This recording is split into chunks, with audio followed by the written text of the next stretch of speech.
And salutations, friends, is an underused greeting that no one really uses anymore. And I'd like to bring it back. Welcome to League on Lock. Eric and Mark here, still previewing the 2018 summer split, and we're moving on from the LPL. We're going to the LCK, little power rankings action, 10-1, and later on we will have our bold predictions, which are guaranteed to be right, as they always are. Yeah, bold predictions. That's what they're 100% accurate. Nobody should be doubting these. Yeah, they're just called correct predictions. They're predicting the future. That's all they are. Same scheme as we did for the LPL. These are where we think the teams are going to finish at the end of the regular season. Playoffs, totally different. Just really want to hammer that point home so that everyone knows. Yeah, definitely making sure of that one. But hey, you win the spring split, you get to go to MSI. That's pretty cool. But the summer split, a lot more exciting. A lot on the line here. Teams trying to get to go to Worlds. Big time excitement. Yeah, before they implemented the championship point circuit, people just, spring split was a waste of time. At least there's something more to it now. But summer is where it's at, so let's get down to the counting. Coming in at number 10 for the 2018 summer split is MVP. The most valuable player will get you 10th because they're MVP. Listen, they were actually better to close out the split last year. They looked terrible the first couple of weeks, even though they got wins against SKT. But they did come back and look like a somewhat competent team. But it's a pretty stacked field for the summer split, so they're coming in at 10. Yeah, I definitely think when you're looking at MVP, you have to think that the 10th place is as good as they can get right now. When you watch them last split, yeah, they had their moments where they looked better, and especially, again, against my boys SKT, they looked pretty darn good. But other than that, MVP was not getting it done. They managed to survive through the relegation tournament here to stay in here in the LCK, but I think that you can only expect them to finish in last. Yeah, they dropped the series to Griffin, who qualified for the LCK, and then in that losers round, they knocked out Kongdu to stay alive for summer. And Kongdu, boy, if they were on the list, they would definitely be 10. Yeah. But MVP showed that they are better than them, so they come in at number 10. Maybe they can surprise a little bit. This team is only a couple splits removed from being a playoff team in the LCK, but like I said, it's a pretty stacked field coming into 2018 summer. Coming in number 9, you got a couple of EU friends on BBQ Olivers who, like MVP, had moments where they looked competent in the spring split, but overall, they weren't that great. No, sorry, Ignar. Sorry, yeah. Trick. Yeah, not necessarily them specifically, but it was definitely the overall combination of skill that was on that BBQ Olivers team was not good enough to get it done and to get where they wanted to be for the playoffs. They had a great start. They looked pretty good out of the gates as far as what they would offer and how everything would work for this team. But as you saw later on into the split, they just weren't able to get it done, and it just wasn't strong enough into where they need to be. And I think that they're going to fall into those same habits again. Yeah, they finished 8th, 6, and 12 in spring split, and for a bit it looked like they could fight for that final playoff spot, but didn't come true. Recently, they signed Ares, which is a rookie amateur AD carry. Not sure if they're hoping to start him over Ghost or give him more action on the Rift. We'll see how it goes. Ghost was okay spring split. I mean, he was definitely a lower tier AD carry compared to some of the other teams. But I mean, Trick and Ignar are kind of the go-to guys for playmaking to get things set up. And Trick, much like his last times on G2, was very inconsistent. Sometimes it looked like he was just inting, and sometimes he hard carried a game. Hey, look, well, you have to give them some credit here, and I will say, if you're looking to go to an LCK game and watch it live, I will say, you might not be thinking of the BBQ Olivers as the team that you want to be seeing if we're going to put them this far down in our rankings, but I'll say this, they're going to offer you free fried chicken that's been fried in their signature olive oil. That's where the BBQ Olivers name comes from. You don't want to miss that fried chicken if you're in Korea. So hey, 9th place, not so good. Free fried chicken, pretty good. That's why they are the #1 fan team. Oh yeah.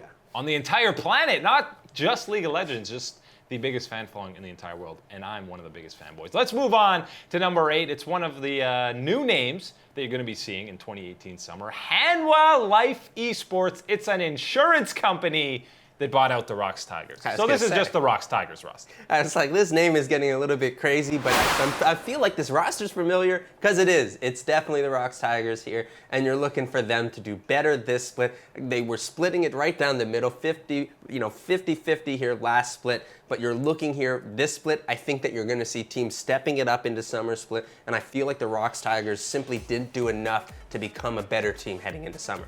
Yeah, and this was another team. I mean, 9-9 was the same record as SKT and KSV, who made the playoffs, and Rocks were kind of in the driver's seat to close out the spring split. They kind of had their destiny in their own hands to make it into the playoffs, but they ended up dropping some games, and SKT and KSV both snuck in. But I don't see them even performing that well as they did in spring going forward, because there were a lot of underperforming teams. I think they're going to drop a little bit in the standings.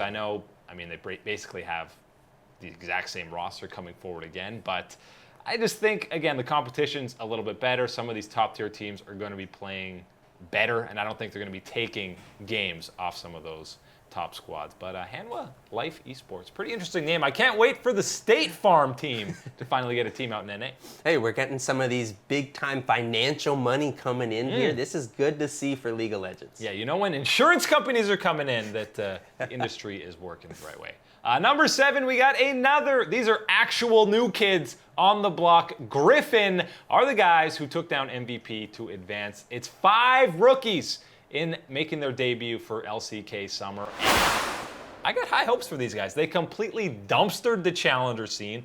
14-0 in best ofs. They only dropped 2 games the entire season. Pretty much 4 out of the 5 guys on the roster had a KDA of 9 or better. Oh, that's pretty good. Some impressive stuff here. Griffin definitely is the team that deserves to be coming into the LCK, and they're going to make a bit of a name for themselves, not finishing in that last spot, getting into here in our 7th place spot. They've definitely shown us some potential here, this young roster of what they're going to be able to do. I'm so excited to watch them. I think that the 2 guys that I'm excited to really be watching, Viper in the bot lane and Tarzan there in the jungle, I think they're 2 extremely exciting players to watch. Yeah, that bot lane destroyed MVP as they did in the Challenger Series. And yeah, Tarzan, I think, has the potential to be a top-tier jungler in the LCK. We'll see how quickly these guys adjust to the big stage, playing against some huge names in the LCK scene, but I don't think these guys are going to disappoint. There's a decent amount of hype for them.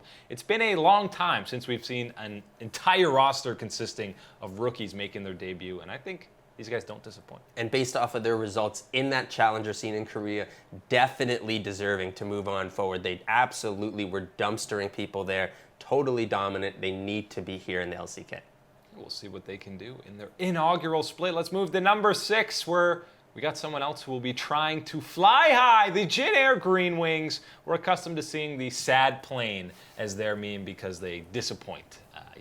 For many years now, completely different roster iterations. There's always some amount of hype around a Jin Air Rosters team, and they simply don't deliver most of the time. Well, now they've got arguably the best AD carry in the league still in Teddy. And who's coming over this split? Cacao! Oh. Is that an upgrade over Umpty? I don't know. I don't exactly think so. I don't think it's necessarily a downgrade though either. So I don't know what you're bringing here with Cacao. You might be trying to hope for something, a type of system that you can implement on either champion focus or as far as, something as simple as watching the pathing of a jungler and subbing in later. But I think when you're talking about Jin Air, they do have the potential to step it up, and they could be one of these teams that finds herself out of this kind of lower end mid-range and push towards that playoff spot with the type of players that they have. I just think that the other teams here in the LCK are going to do enough to best them.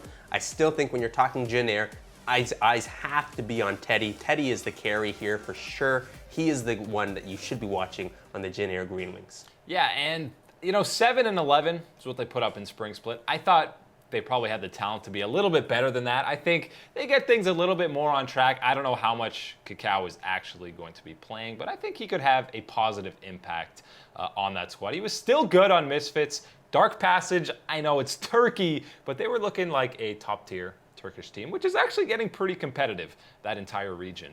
So I think Jin Air can be knocking on that playoff door and probably just miss out. Yeah, I think it's important that you should be expecting sad playing JPG, but you should also be leaving that chance there for happy playing JPG. Yeah, you know, they're both an option, and I bet you they'll both have their place during the summer split. But near the end, it might be sad playing as they just miss out on the playoffs.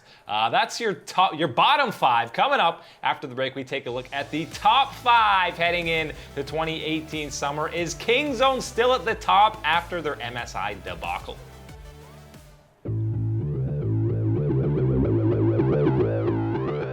Welcome back to League on Lock. Eric and Mark here, and Mark's wearing his SKT jacket, which means only one thing. We're counting down the power rankings for the 2018 summer split in the LCK. We're moving on to the top 5.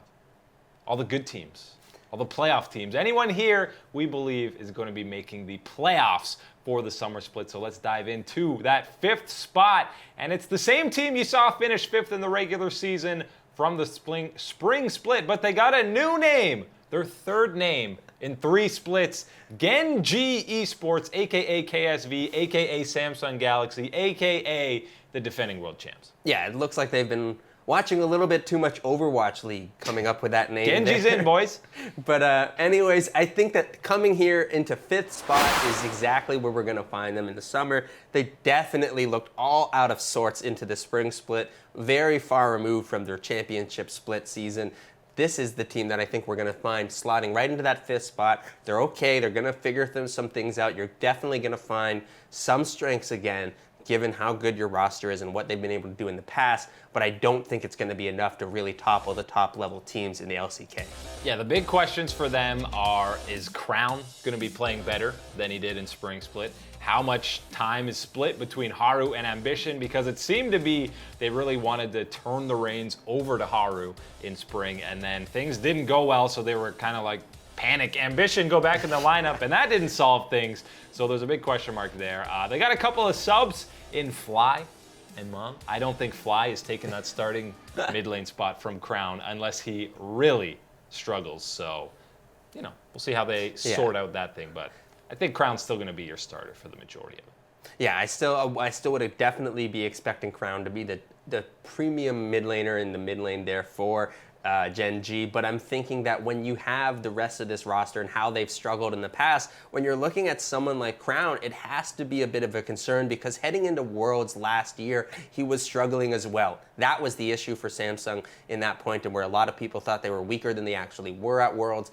and then he seemed to find his form in the rest of the roster as well, and around that, they were able to build off into their championship. Then in the spring split of 2018, you saw those struggles return, and the rest of the roster wasn't able to turn it around and find that success that they needed in order to put up the results. I think that you're going to see the exact same thing here in this summer split. Crown is going to struggle once again, and I think that is going to be the main thing that holds back this team.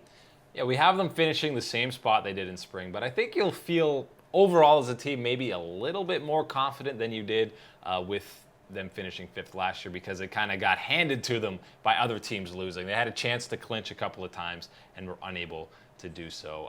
But they did beat Kingzone the first day of the split. Yeah, and hey, you know what? Very soon, those Samsung World skins are going to have to be released, and so that's usually pretty good thumbs They're up. They're not Samsung anymore. They got to remake them and make them Gen.G skins before they change their name again. So quick, get those skins out there.